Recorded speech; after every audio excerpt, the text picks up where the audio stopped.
Good evening everyone. स्वागत है आप सभी का इग्नो फेयर पर। कैसे हैं आप सभी? तो जैसा कि हम लोग कल पढ़ रहे थे और हम लोग ये क्वेश्चन कर रहे थे, लास्ट क्वेश्चन यही था हमारा कि मैकमोहन रेखा जो है वो सीमा बनाती है, किसकी बाउंड्री बनाती है। तो मैंने आपको बताया था कि ये भारत और चीन के बीच बाउंड्री बनाती है। और ध्यान दीजिएगा, इसको सर हेनरी मैकमोहन ने, ठीक है, आप चाहें तो नोट कर लीजिएगा, सर हेनरी मैकमोहन द्वारा ये रेखा खींची गई थी। कब? 1914 में। अब देखो, चीन क्या है, चीन इस चीज को मानता नहीं है, चीन नहीं मानता इस लाइन को, क्योंकि उसकी जो एक नीति है वो दूसरे के क्षेत्र में घुसने की रहती है, तो वो किसी भी तरह की बाउंड्री को मानने से साफ साफ मुंह करता रहता है। ठीक है, बट हाँ, ये एक बाउंड्री है जो भारत और चीन के बीच में है, एक्चुअल में एग्जिस्ट नहीं करती है। ठीक है, आप ध्यान दीजिएगा। और भारत और पाकिस्तान के बीच कौन सी है? रेड क्लिफ लाइन है, रेड क्लिफ लाइन। ठीक है, तो इसको ध्यान रखिएगा कि रेड क्लिफ रेखा भारत और पाकिस्तान के बीच है और भारत और चीन के बीच में मैकमोहन रेखा है। ठीक है, तो इसको आप ध्यान रखिएगा। आइए बाकी आगे देखते हैं। आज जो है इसका क्लास नंबर 24 है। तो आप लोग जो भी यूपीपीसीएस का एग्जाम देने वाले हैं वो इस पीवाईक्यू सीरीज से जुड़े, क्योंकि पूरा बहुत डिटेल्ड एनालिसिस के साथ इस सीरीज को कंडक्ट कराया जाता है। तो इसको ध्यान दीजिएगा, यहाँ सभी लोग ज्यादा से ज्यादा जुड़े। टेलीग्राम चैनल को अगर आप जुड़ना चाहते हैं तो बस इग्नो फेयर नाम से आप जो है टेलीग्राम पे, इंस्टाग्राम पे कहीं भी सर्च कर लीजिए। और इसके अलावा जो है इस चैनल के डिस्क्रिप्शन बॉक्स में और इस क्लास के भी डिस्क्रिप्शन में आपको सारे लिंक और मेरी कॉन्टैक्ट डिटेल मिल जाएगी। आप टेलीग्राम चैनल पर अगर जुड़ते हैं तो इसको बहुत अच्छे से ध्यान रखिए, यहाँ आपको डेली की न्यूज भी प्रोवाइड करवाई दी जाती हैं जो इंपॉर्टेंट होती हैं। तो हम लोग जो अपनी तैयारी कर रहे हैं वो सिर्फ यहाँ यूट्यूब चैनल से नहीं, यूट्यूब और टेलीग्राम दोनों चैनल को मिला के आपकी कंप्लीट तैयारी होगी, इसलिए आप ज्यादा से ज्यादा लोग टेलीग्राम चैनल से भी जुड़े। ठीक है, ओके। आइए नेक्स्ट देखते हैं हम लोग।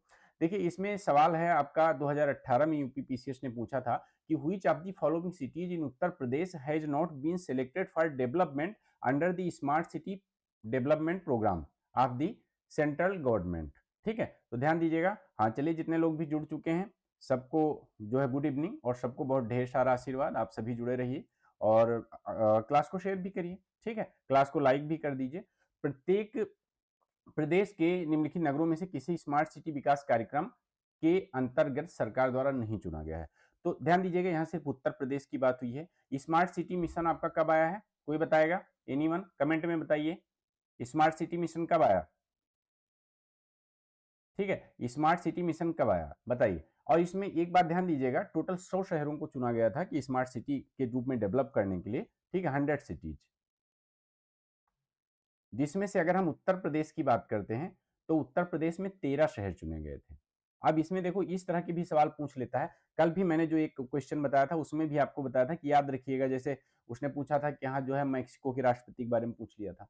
तो ऐसे ही कुछ ऐसी चीजें हैं जिनके बारे में, या मतलब हमारे गणतंत्र दिवस पर या प्रवासी भारतीय दिवस जो होता है उस पर कौन मुख्य अतिथि के रूप में आते हैं। तो ये सब चीजें आप मतलब थोड़ा सा ध्यान रखा करिए और हर बार ध्यान रखा करिए। तो इसमें भी ध्यान दीजिए, जैसे मैंने एक लास्ट एक क्वेश्चन आपको मैंने कराया था जिसमें हृदय योजना में कौन सा स्थल सम्मिलित नहीं है, इसको पूछ लेता है। तो इस तरह से 13 शहर हैं उत्तर प्रदेश के, इनको आप आराम से याद कर लीजिएगा। मैं भी बता दे रहा हूँ, उनको बहुत अच्छे से याद कर लीजिएगा, किसी भी तरह से कोई भी मतलब दिक्कत नहीं होनी चाहिए, ध्यान दीजिएगा इसको। ठीक है, तो हाँ बताइए। तो ध्यान दीजिएगा, जो ये आपका स्मार्ट सिटी मिशन है, ठीक है, तो स्मार्ट सिटी मिशन का जो smart mission city mission smart city mission, इसकी जो शुरुआत की गई थी वो की गई थी 2015 में। कब की गई थी? 2015 में। ठीक है, 25 जून 2015। तो इसको ध्यान रखिएगा। ठीक, अब इसमें उत्तर प्रदेश के 13 शहर, कौन कौन से 13 शहर हैं मैं आपको बता दे रहा हूं, ध्यान दीजिएगा। लखनऊ, कानपुर, वाराणसी, प्रयागराज, आगरा, अलीगढ़, झांसी, मुरादाबाद, बरेली, ठीक, मेरठ, रायबरेली, रामपुर, सहारनपुर, ये 13 शहर हैं। इसमें कहीं भी आपको कौन सा नहीं दिख रहा होगा? अब इधर आ जाइए। अब देखिए, लखनऊ है, इलाहाबाद भी है, मतलब प्रयागराज, और बाकी गाजियाबाद उसमें नहीं है, कानपुर भी है, गाजियाबाद नहीं। तो इसका सही जवाब क्या होगा? गाजियाबाद, ध्यान रखिएगा। तो इसको अच्छे से एक बार सारे शहरों के नाम देख लीजिएगा आप। भारत में बाघ परियोजना कब शुरू हुई? ध्यान दीजिएगा, 2018 में आयोग ने सवाल पूछा जरूर था, लेकिन मतलब इसमें अगर देखा जाए तो कोई भी ऑप्शन आपको सही नहीं दिखेगा।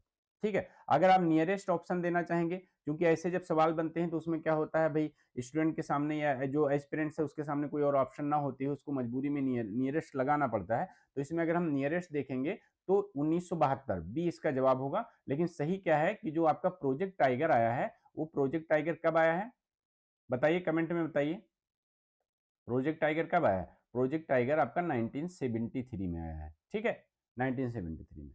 तो इस वजह से इसमें कोई भी दिए गए ऑप्शन सही नहीं थे, लेकिन नियरेस्ट में अगर हम देखेंगे तो 1972 ही जो है बेस्ट ऑप्शन मिलेगा हमें। ये बताइए, निम्नलिखित में से कौन सा जानवर बिना पानी पिए सबसे लंबी अवधि तक रह सकता है? Which of the following animals can live for the longest duration without drinking water? इसको बहुत अच्छे से ध्यान दीजिएगा। देखिए, चाहे जिराफ हो, चाहे कैमल हो, चाहे कंगारू हो, चाहे कंगारू रैट है, ये सभी जो है बिना पानी पिए बहुत लंबे समय तक रह सकते हैं, ठीक है। इन सब में सब बिना पानी पिए, जैसे कैमल भी देखिए रेगिस्तान में वो अपने हम्प में जो स्टोर कर लेता है फूड एंड वाटर, इसके बाद में काफी टाइम तक चलता रहता है, उसको पानी की जरूरत नहीं पड़ती। ऐसे ही जिराफ और कंगारू भी सेम कंडीशन होती है। लेकिन ध्यान दीजिएगा, इसमें चूंकि पूछा गया है लॉन्गेस्ट ड्यूरेशन, मतलब जो दिए गए हैं इसमें लॉन्गेस्ट ड्यूरेशन, तो लॉन्गेस्ट ड्यूरेशन की अगर बात करें तो वो है कंगारू रेट, ठीक है। कौन सा? Kangaroo rat. ध्यान देना, ये कहाँ पाया जाता है? ये आपका जो नदर्न अमेरिका अमेरिका में डिजर्ट है वहां पाया जाता है, उत्तरी अमेरिकी रेगिस्तान।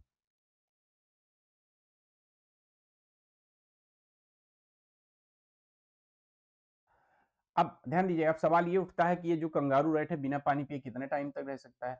तो भाई साहब, बिना पानी पिए कंगारू रैट जो है, चाहे अगर इसको पानी ना मिले तो ये अपनी पूरी लाइफ तक रह सकता है, बिना पानी पिए पूरी जिंदगी रह सकता है। तो इस वजह से सबसे longest duration without drinking water यही सर्वाइव कर सकता है, ठीक है। तो इसको ध्यान रखिएगा। ये बताइए, नॉर्मन बोरलॉग को किस क्षेत्र में नोबेल पुरस्कार दिया गया? आप कमेंट में इसका जवाब दीजिए, आप, मैं देख रहा हूँ, ठीक है। और ये एक चीज और बहुत अच्छे से ध्यान रखिएगा आप लोग कि देखिए, नॉर्मन बोरलॉग के बारे में भी मैंने पढ़ाया है और जो एम एस स्वामीनाथन है उनके बारे में भी अभी पढ़ाया है।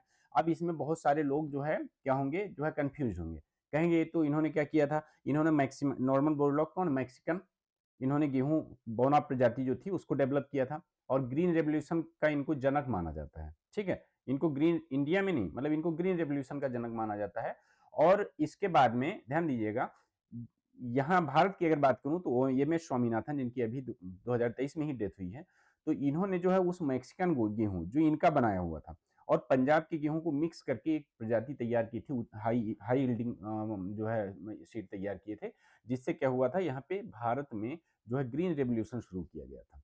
इसी वजह से भारत में ग्रीन रेवोल्यूशन का जो जनक माना जाता है वो एम एस स्वामीनाथन को माना जाता है। और अगर वैसे सामान्यतः ग्रीन रेवोल्यूशन का जनक माना जाता है तो नॉर्मन बोरलॉग को माना जाता है। तो अब आप लोग समझोगे कि एग्रीकल्चर सेक्टर में, तो ध्यान दीजिएगा, देखिए, जो इकोनॉमिक्स के क्षेत्र में नोबेल पुरस्कार दिया जाता है, मेडिसिन के क्षेत्र में दिया जाता है, पीस के क्षेत्र में दिया जाता है, एग्रीकल्चर के क्षेत्र में कोई जो है क्या कहते हैं नोबेल पुरस्कार नहीं दिया जाता है। तो आप लोग जनरली सोचोगे एग्रीकल्चर से संबंधित है तो एग्रीकल्चर लगा के आ जाओगे, बट एग्रीकल्चर के सेक्टर में कोई भी नोबेल पुरस्कार की शुरुआत अभी तक नहीं हुई है, तो इस वजह से एग्रीकल्चर हो ही नहीं सकता। 1970 में इनको पीस के क्षेत्र में, शांति के क्षेत्र में नोबेल पुरस्कार दिया गया था, ठीक है। तो इसको ध्यान रखिएगा, ठीक। हाँ, देखो देखो, एग्रीकल्चर बोल भी दिया है कई लोगों ने। आओ, ये बताओ, निम्नलिखित में से किसे जेबी नार्लिकर के अनुसार अभी तक विज्ञान नहीं माना जाता है? ठीक है, बढ़िया सवाल है। अकॉर्डिंग टू द जेबी नार्लिकर, ये एक फिजिसिस्ट थे, ठीक है, और खगोल शास्त्री भी थे। तो इनके हिसाब से अभी तक देखो, एस्ट्रोलॉजी, एस्ट्रोनॉमी, कॉस्मोलॉजी और नैनो टेक्नोलॉजी, देखो ये भी साइंस माना गया है, इसको भी साइंस माना गया है, इसको भी साइंस माना गया है। जो एस्ट्रोलॉजी है इसको अभी तक साइंस नहीं माना गया है, ठीक है, ध्यान दीजिएगा। ज्योतिष को है, ज्योतिष भी एक साइंस है, ठीक है, ज्योतिष भी एक साइंस है, बट इसको अभी तक साइंस माना नहीं गया है, ठीक। 2022 के राष्ट्रपति चुनाव में यूपीए का उम्मीदवार कौन था? जाहिर सी बात है, हम 2018 का मॉक कर रहे हैं, तो जब इस क्वेश्चन आया था तब यहाँ 2022 के बदले 2018 लिखा हुआ था, ठीक है। अभी मैंने इसको एडिट करके 2022 कर दिया है। तो आप बताइए, miss Meera Kumar, mister Gopal Krishna Gandhi, mister Jaswant Sinha, none of the above. आप इसको हमें बताइए कि भाई इसमें कौन जो है यूपीए का उम्मीदवार था 2022 का प्रेसिडेंशियल इलेक्शन। तो ध्यान दीजिएगा, देखिए 2018 में कौन थी? मीरा कुमार थी। 2018 में मीरा कुमार को यूपीए ने अपना जो है बनाया हुआ था, जो है कैंडिडेट। लेकिन इस बार जब जो है द्रौपदी मुर्मू जी राष्ट्रपति बनी है, तो ये जो इलेक्शन हुआ था इसमें किसको, जसवंत सिन्हा को यूपीए की तरफ से खड़ा किया गया था, ठीक है, कैंडिडेट बनाया गया था। तो जसवंत सिन्हा इसका सही जवाब होगा। ठीक है, तो मैंने इसलिए एडिट कर दिया है कि अगर इस बार पूछा जाए, भाई अगर 2018 में पूछा था आयोग का मन फिर से पूछ ले तो आपको कम से कम पता होना चाहिए कि इस बार कौन था। Who was the first vice chairman of NITI Aayog, आपको बताना है कि नीति आयोग का प्रथम जो है वाइस चेयरमैन कौन था। अब कमेंट में आप लोग ये भी बताइएगा कि नीति आयोग का प्रथम अध्यक्ष कौन था, इसको भी आपको बताना है। ठीक है, तो ध्यान दीजिएगा, जो नीति आयोग है, देखिए पहले योजना आयोग था, योजना आयोग को भंग कर दिया गया और इसके बाद में 1 जनवरी 2015 से, ठीक है, 1 जनवरी 2015 से इसका गठन किया गया। कैसा? ये कार्यकारी निकाय है, एग्जीक्यूटिव ऑर्डर से किया गया है। ठीक है, तो ये संवैधानिक भी नहीं है, ठीक है, और ये सांविधिक भी नहीं है, स्टैच्यूरी भी नहीं है, वैधानिक भी नहीं है। ठीक है, ध्यान दीजिएगा। तो इसके जो प्रथम उपाध्यक्ष थे वो अरविंद पनघड़िया थे, तो इसको ध्यान दीजिएगा, अरविंद पनघड़िया। ठीक है, और इसके अलावा फिर नीचे दिया हुआ है राजीव कुमार, तो ध्यान दीजिएगा, राजीव कुमार भी इसके उपाध्यक्ष रहे हैं और कब तक? 2022 तक, 2022 तक। इसके बाद में 2022 में इनके रिटायर के बाद में, अब ध्यान रखिएगा इस चीज को कि अगर वर्तमान पूछ लिया जाए तो सुमन बेरी है। कौन है? सुमन बेरी, इसको ध्यान रखिएगा कि अभी सुमन बेरी है। ठीक है, हाँ, तो आप इसको बहुत अच्छे से ध्यान रखिएगा और किसी भी तरह का डाउट है तो आप कमेंट में मुझसे बात कर सकते हैं, बाद में कमेंट करिएगा, क्योंकि देखिए मैं आपको बता दूं, आप लोगों को शायद थोड़ा सा और लग रहा होगा कि हाँ मैं आपको जवाब नहीं दे रहा हूँ, रिस्पॉन्स नहीं दे रहा हूँ, तो मैं आपको फिर से क्लियर कर दे रहा हूँ कि आज मैं बिजी था, इसीलिए मैंने ये क्लास पहले से रिकॉर्ड करके अपलोड की है। तो आप लोगों की लाइव इंटरेक्शन मैं कोशिश कर रहा हूँ कि आप लोगों को और ना लगे, लेकिन ये क्लास लाइव नहीं चल रही है और कल भी शायद ऐसी ही क्लास चलेगी, क्योंकि फैमिली में कुछ फंक्शन है और इसके बाद में 19 से आई थिंक फिर से रेगुलर लाइव क्लास चलेगी, फिर हम लोग अच्छे से इंटरेक्टिव क्लास करेंगे। ठीक है, तो निम्नलिखित में से कौन एक संविधानेतर संस्था है, आपको बताना है। Which of the following is a constitutional agency. अभी मैंने बता ही दिया है पिछले क्वेश्चंस में, तो मुझे लगता है पिछले क्वेश्चन में बताने के बाद आपको कोई दिक्कत नहीं होगी। देखिए, अगर मैं यूनियन पब्लिक सर्विस कमीशन की बात करता हूं तो आप भी जानते हैं कि अनुच्छेद आर्टिकल किसमें? 315 में है। ठीक है, अगर मैं फाइनेंस कमीशन की बात करता हूं तो मैंने सब कुछ इसके बारे में पढ़ा रखा है, आपको जितने फाइनेंस कमीशन 12, 13, 14, 15 सब पढ़ा रखा है। और ये जो है फाइनेंस कमीशन आर्टिकल 280 में है। अभी आप बताएंगे कि कौन सा फाइनेंस कमीशन चल रहा है, इस बार जो गठन किया गया है चल रहा है, ये भी बताइए, और अभी किसका गठन किया गया है, किस फाइनेंस कमीशन का, और जो नया फाइनेंस कमीशन है वो किस नंबर वाला है और उसके अध्यक्ष कौन है, तीनों चीजें बताइए। ठीक है, वर्तमान में कौन सा फाइनेंस कमीशन चल रहा है? चलिए मैं वर्तमान का बता देता हूँ, आगे का बताइए। वर्तमान का देखिए अभी जो चल रहा है वो 15th फाइनेंस कमीशन चल रहा है। ठीक है, और इसके अध्यक्ष कौन है? एनके सिंह। ठीक है, इसकी जो अनुशंसाएं हैं वो कब कब तक हैं? 2025-26 तक, 2025-26 तक, ध्यान रखिए। अब इसके बाद अभी जो 16th फाइनेंस कमीशन का गठन हुआ है, ये कब हुआ है? पहली चीज आप हमें ये बताइए कि कब हुआ है, और दूसरा आप हमें बताइए अध्यक्ष कौन है। ठीक है, अध्यक्ष कौन है इसको आप बताइए। ठीक है, ये कमेंट में आप बताइए। हाँ, तो इसमें ध्यान दीजिएगा। और बाकी जो है इलेक्शन कमीशन आपका 324 में है, आर्टिकल 324 में। और नीति आयोग क्या है? एक एग्जीक्यूटिव बॉडी है, कार्यकारी निकाय है। ठीक है, तो इसका जवाब क्या होगा? NITI Aayog. What is the what is Dhing express? Train between Dhing and Kolkata. Dhing express क्या है? कोलकाता और ट्रेन, मतलब एक ट्रेन है जो कोलकाता से ढींग के बीच में चलती है, या जो है निक नेम है हिमा दास का। ठीक है, express way between Palwal to Kundli. ठीक है, इसके बारे में बताइए आप। और लोकप्रिय पत्रिका है, एक पॉपुलर मैगजीन है, क्या है?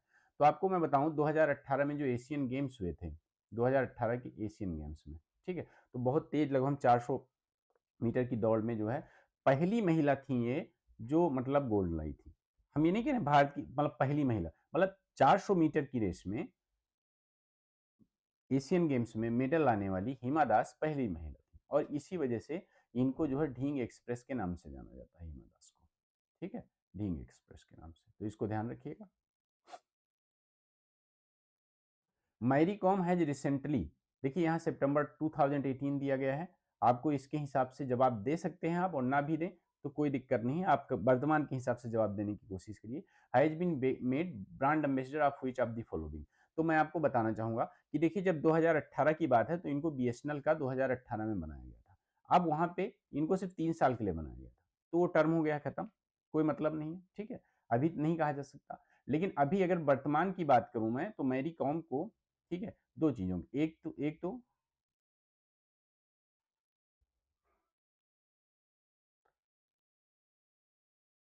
विमेन वर्ल्ड बॉक्सिंग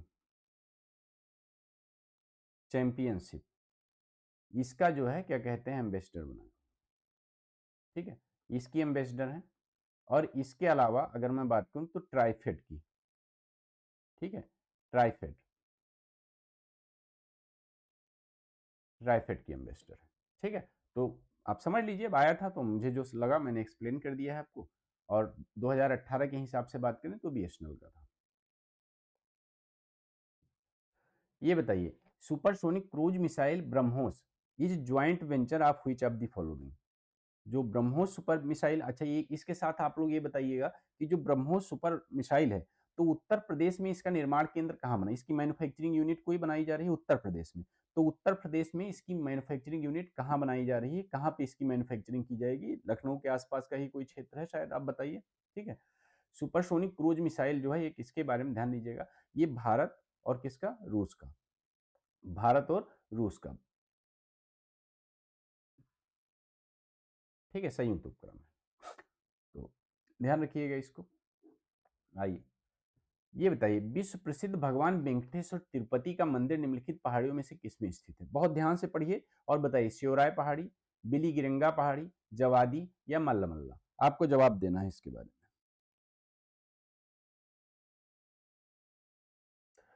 देखो, जो ये तिरुपति मंदिर है, क्योंकि साफ साफ लिखा हुआ है कि वेंकटेश्वर तिरुपति मंदिर, ठीक है, तो जो वेंकटेश्वर तिरुपति मंदिर है, ठीक है, ये बेसिकली जो है ये आपका पड़ेगा चित्तूर जिला, कहाँ पड़ता है, चित्तूर जिला, चित्तूर जिला कहाँ, आंध्र प्रदेश, चित्तूर जिला आंध्र प्रदेश में पड़ता है। और कहाँ पड़ता है, तिरुमल्ला पहाड़ी पर,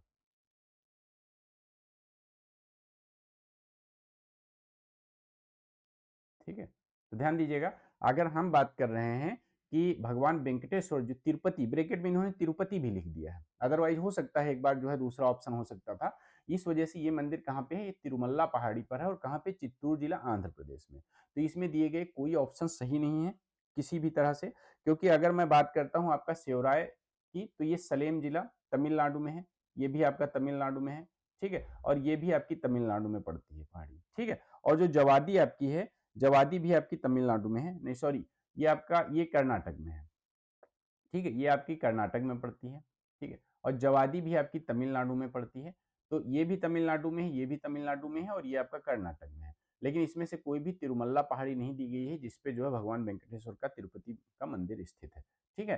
तो इसका जवाब क्या होगा ना, निम्नलिखित देशों में किसमें प्रति गाय दुग्ध का औसत उत्पादन सर्वाधिक है, ठीक है। तो ध्यान दीजिएगा, मतलब ध्यान दीजिएगा, इसमें ये नहीं पूछा है कि किस देश में सबसे ज्यादा दुग्ध उत्पादन होता है गाय का, ठीक है, इसमें ये पूछा है कि प्रति गाय, ठीक है, मतलब प्रोडक्शन ऑफ मिल्क पर काऊ सबसे ज्यादा मैक्सिमम कहाँ पे है।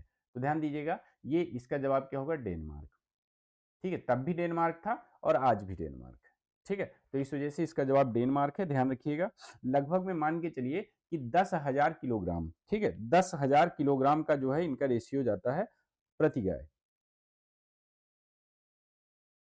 अगर मैं साल की बात करता हूँ, वर्ष की, ठीक है, तो साल में लगभग में 10,000 किलोग्राम पर काऊ, ठीक है, यहाँ का रेशियो जाता है डेनमार्क का। तो इसका सही जवाब क्या होगा, डेनमार्क। विश्व जनसंख्या दिवस कब मनाया जाता है, बताओ भाई, ये भी बताना है, अभी उस दिन भी कराया हुआ है, बताओ, कमेंट में बताओ, मैं देख रहा हूँ कब मनाया जाता है। चलो, सभी लोग जवाब तो सही दे रहे हो, 11 जुलाई को। भारत सरकार द्वारा घोषित एबीसी इंडेक्स निम्नलिखित में से किससे संबंधित है, आपको बताना है। भारत सरकार द्वारा घोषित एबीसी इंडेक्स निम्नलिखित में से किससे संबंधित है, कृषि से संबंधित, संचार से संबंधित है, स्वास्थ्य से संबंधित है, किससे संबंधित है, आप हमें बताइए। देखिए, मैं आपको एक बता दे रहा हूं, देखिए एबीसी का मतलब है A B C, achievement, achievement of babies,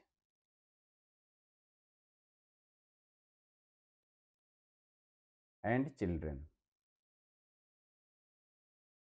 ठीक है, तो ध्यान देना ये बच्चों के स्वास्थ्य से संबंधित है बेसिकली। तो ये किससे आएगा, इसका हेल्थ से संबंधित है। जो एबीसी इंडेक्स आता है वो बच्चों के स्वास्थ्य से संबंधित इंडेक्स आता है, इस वजह से हेल्थ से संबंधित है, ध्यान रखिएगा इसको। और हाँ, इसी के साथ में आज की क्लास खत्म करते हैं। आगे 10-12 सवाल बचे हुए हैं, जो कल की क्लास भी आपको अपलोडेड मिल जाएगी यहीं पर, उसमें आप रिकॉर्डेड कर लीजिएगा और ये मॉक टेस्ट खत्म हो जाएगा। और फिर जब हम लोग 19 से स्टार्ट करेंगे तो हम लोग एक नया मॉक टेस्ट स्टार्ट करेंगे, देखेंगे 2020 का कर लेंगे या 2019 का कर लेंगे या 2014 का कर लेंगे, कोई भी कर लेंगे। ठीक है, हम बता देंगे जो भी, ऐसे रैंडमली पिक करते हैं हम लोग, तो क्योंकि हमें पूरे 20 साल का मॉक पीवाईक्यू एनालिसिस अपने एग्जाम के पहले कंप्लीट करना है। ठीक है, तो चलिए, थैंक यू,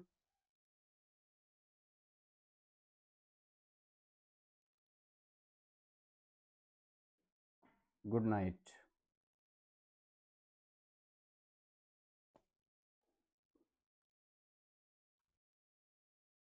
हम्म।